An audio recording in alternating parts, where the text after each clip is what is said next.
Интересно, как люди грешные могут покаяться, когда в сериале «Избранные» почти на всех сайтах реклама, как женщина молнию здесь растягает по груди до пупа и ниже.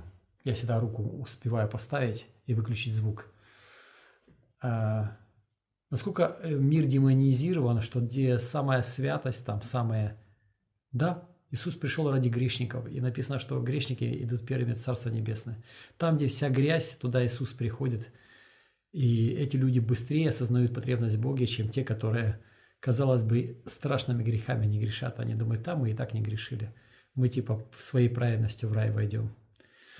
Поэтому да, нужно уметь противостоять врагу, как сказал Иов, что я положил сердцем и глазами завет не смотреть на девиц. Раз, закрыл блок. Все, гуляй лесом, сатана.